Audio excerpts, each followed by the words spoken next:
Good morning, students. Today's class is going to be on sample size calculation, that is sample size and its determination. Okay, so what is the sample? First,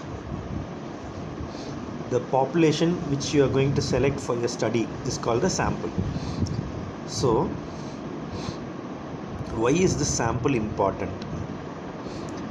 Because if the sample is too small, suppose you are doing a study on lung cancer and you do a study of only 5 patients with lung cancer and you find something new, can you say all the people with lung cancer in the world will be affected by the same thing? It will be difficult for you to say that because your sample is too small. Okay, so if the sample is too small, even if your study is very good, it may fail to answer the research question because these 5 patients may not represent the full population, and it may also fail to detect other important effects or associations. For example, I'll just tell the third thing and then give the example. And it may associate this effect or association imprecisely. Okay, so usually lung cancer, if they are doing a research, one thing you can say is, for example, let's go the other way. In your research on lung cancer, you are trying to prove that lung cancer is not caused by cigarette smoking.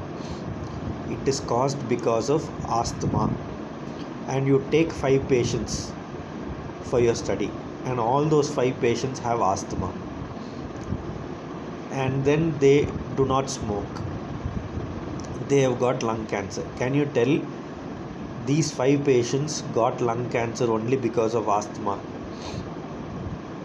There may be 1,000 more patients with lung cancer who are smokers. It is by chance. You studied sampling probability and non-probability. When you selected the 5 people, by chance it may have happened that those 5 people had asthma and also had lung cancer and they are non-smokers.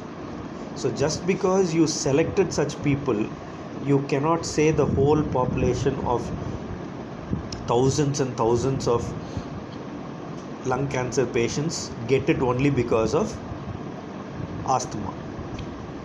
I hope you understood. So if you have a small sample, you cannot extrapolate it to all the population, a sample of which you are doing a study on. Okay, after we finish this topic you will understand a little more, even if you have not understood till now. If the sample is too large, then it will be very difficult for you to study because every patient you have to collect data, and it will be too expensive. It will take a lot of time, and there may be loss of accuracy also. So I think this is easy to understand. If the sample size is too large, it will be difficult because you will be wasting a lot of time trying to get data from all of them. Okay, so this is why we have to calculate the sample size to the correct number. It should not be too small, it should not be too large. Okay, and also there are several factors like heterogeneity and homogeneity which actually determine your sample size. For example, if we are doing a study on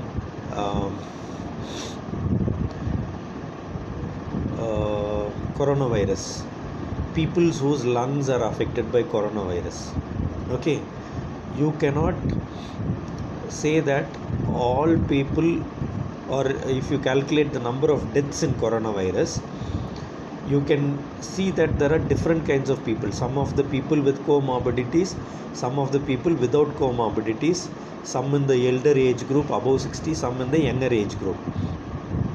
So based on the sample, you cannot say that, you cannot generalize the answer because there are so many different groups within the number of people who die because of coronavirus.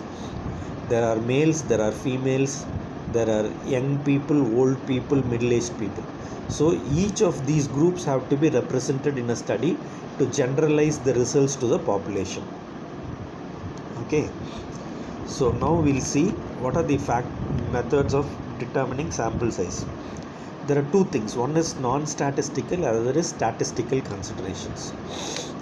Non-statistical means which is not related to statistics and numbers.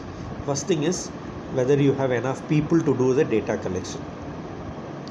Next is whether you have enough money to travel to the people to do data collection. Then is the sampling frames, which we studied in the last class. Statistical considerations are precision of the estimate of prevalence. So your precision is important, estimate of prevalence is important, and the expected prevalence of the disease is also important. These are the three factors that you will consider when you determine the sample size. Okay. Statistically, with numbers, you should know that precision is important. Precision means exact. So the estimate of prevalence should be exact, and the expected prevalence of the disease should also be reasonably exact. And sample size in quantitative studies are there, qualitative studies are there. So these research methods, different research methods we will study in the next chapter. So quantitative studies are usually those in which I have explained to you when you were in class, those which deal with numbers. Qualitative is mostly words, simply speaking. Okay, but actually quantitative means we are doing a study on a population by collecting data which is more of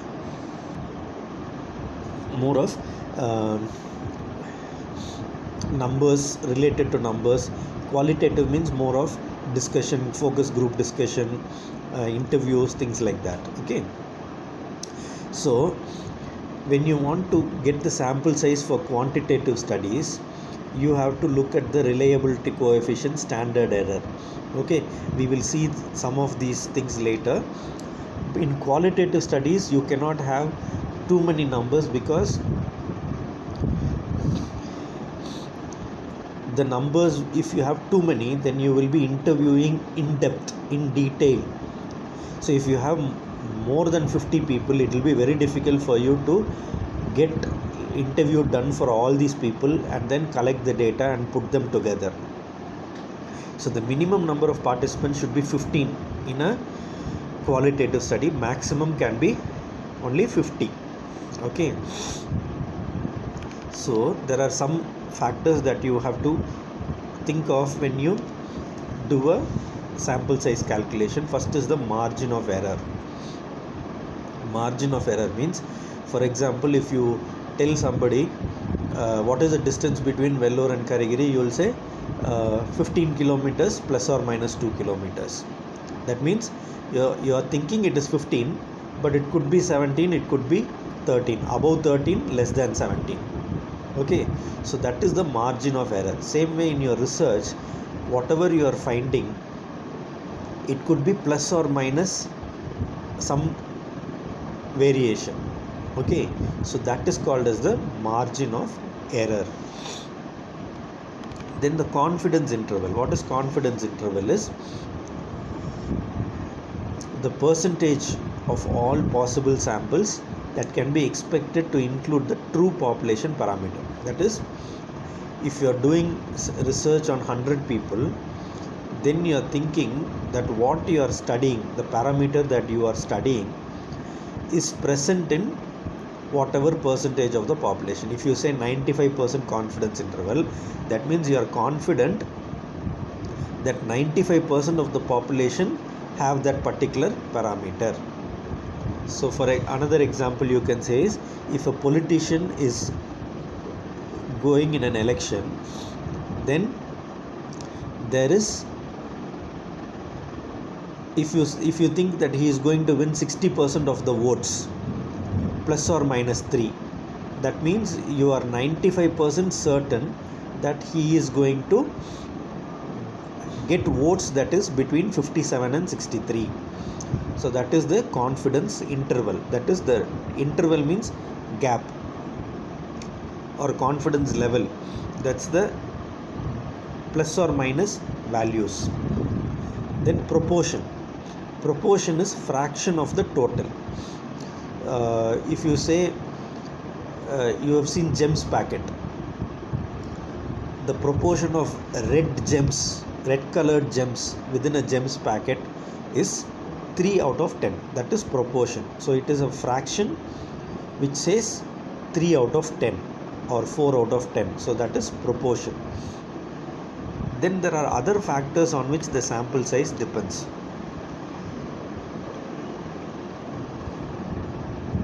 The sample size depends on the homogeneity or heterogeneity of the universe. This we already studied. I gave the example of coronavirus. So if the whole, for example, if you are doing lung cancer research on women who smoke, then your sample is homogeneous. That is, you are doing lung cancer research on women and women only who smoke. So that means all the people who you take in your study are women, all of them will be smokers, and all of them have lung cancer. Okay. Or if you do research on cancer, just cancer, then you will have heterogeneity, that is variation. All the people in your study will not be of the same type of cancer. For example, there may be lung cancer, breast cancer, brain cancer. So when you do research on cancer, then your study is heterogeneous. There may be males, there may be females, different types of cancers. But when you do a same research on women with lung cancer who smoke, then it makes the group homogeneous or similar. So if it's a homogeneous group, your sample size can be smaller. If it's a heterogeneous or variations are there within the study population, then your sample size needs to be more. So homogeneity and heterogeneity are the first factor on which sample size depends. Next is number of classes proposed.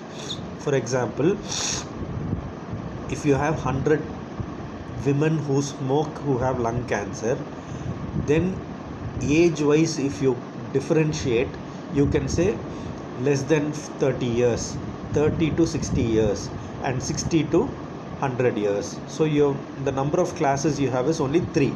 You have divided the whole group into 3 classes. But if you say 30 to 35 one group, 35 to 40 one group, 40 to 45 one group, like that, if you divide every 5 years age group you divide, then the number of classes you will have is much more. So then you will have more you will need more samples for your study. So that is the second factor on which sample size depends. Then the third thing is the nature of study. For example, if you are doing an intensive study on a similar group of population, for example, if it's a cohort study, again we'll study about cohort study and cross-sectional study in the next chapter. If it's a cohort study, the same group of people you will be studying in detail for many years, then you will need very less number of samples. But if you are doing a cross-sectional study, that means you will have different groups of population who you are studying, then you will need more number of samples. Then the total population, for example, if you are doing study on coronavirus, then there are 50 lakh people who are affected in the whole world. So you will need a proportion of the population. Same way, if you are doing on a very very rare disease like there are very very rare diseases like acidemia, okay, propionic acidemia, there is one disease which actually occurs only 1 in 10,000 population. So it's a very rare disease. So in that case, you can do, your sample size can be only 15 or 20 or 50. Okay, whereas coronavirus, because lakhs and lakhs of people are affected, the population needs to be much higher, your sample size needs to be much higher. So it actually depends on the total number of population of a particular criteria. The next factor on which sample size depends is the census. See, census means all the people in a particular population. So, for example, the government takes census of the whole population. That means every single person's details are included. So that is not a sample, it's the total census. Okay, so this is one way of doing research. So the government, because it has a lot of money and because it does census only once in 10 years, they do a complete census. That is, every single population or every single sample is selected for the study. So that is one type, that is called census. Then we come to two important factors which is not related to the sample size, but precision means we already studied how close an estimate is expected to be. For example, you have decimal points. If you are asked again, I come to the same example, distance between Vellore and Karigiri, you say 15 kilometers. That is one way, it is precise. But if you say 15.8 kilometers, then it is more precise. If you say 15.858 kilometers, then it is much more precise. So precision is how close your answer is to the actual. So that is precision. So every research has to be precise, but there is a margin of error. So that is the deviation from the precise answer. Then we come to bias. Bias means the deviation from the actual. That is, there is always error. 100% of the research cannot be 100% correct. All research, every research that is done in the world has some error. Okay, so this error is usually because of chance. We already studied in sampling how when you roll a dice, there is equal chance for 1 to come, 5 to come, 6 to come, 3 to come. So there is an error of so many deviations can be present. Same way, in any research, there is deviation from the exact. Precision means exact or correct. Bias means deviation. So these errors are called as bias. There are different kinds of bias. When you make wrong selection, that is called as selection bias, because you are selecting the wrong candidates. Not that you are selecting wrong candidates because you want to select wrong candidates. By chance you are selecting wrong candidates for the research. So that is selection bias. Like that, there are different kinds of bias in any research. There are two ways of calculating sample size. Now we come to the actual calculation. Okay, one is the mathematical formula, and mathematical formula also there are different formulae which can be used. I have just given you one formula so that you can use it for your exam. And these days there are software which will help you to calculate the sample size. Okay, then the next method is the statistical method called Bayesian statistics, which weighs the cost of information that is present, and that will help to calculate the sample size. But a simple formula to calculate sample size is z square into p into 1 minus p by c square. Okay, so z is the z value. Z value can be obtained from a table, which is actually 1.96 for 95% confidence interval. So that is z value. Then p is the percentage picking a choice. So here there is a decimal point used, and c is the confidence interval, which we have already studied. Usually 95% confidence interval, that is 95% chance. So sample size calculation will be z square into p into 1 minus p by c square. If you are not able to understand, I think you should memorize only this formula for sample size calculation. There are so many different formula. based on variations in the sample, variations in the population, whether you are doing a quantitative study which is longitudinal and based on the population, number of population, so each thing varies. So this is the simplest formula which you have to study.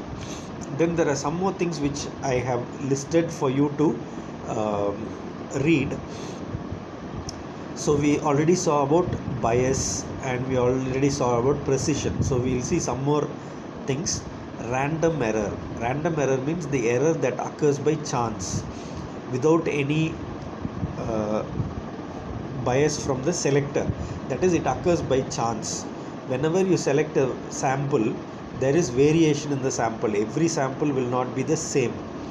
For example, if you select women who have lung cancer who smoke, some of these women may have hypertension, some of them may have diabetes, some of them may be having some other disease. So when you select candidates for your study, there may be other things that can cause confounding. Okay, so these are called random errors. Then systematic error. Systematic error is usually bias. This is not by chance. This is because of a particular way of selection or a manipulation.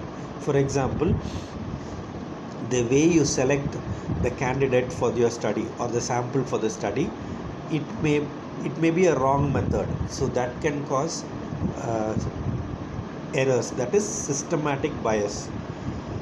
Then this is reliability and validity, which I am not going to tell you now because we have later in this chapter we are going to study reliability and validity in detail, and these are other things which we will be studying. So you can just go through the definition. We will study these in detail later on in this chapter. So I hope you understood the sample size, the factors which play a role in determining sample size, and the sample size calculation, the formula itself. So we'll see the next class. We are going to see about the data collection, research methods and all these things. So see you in the next class.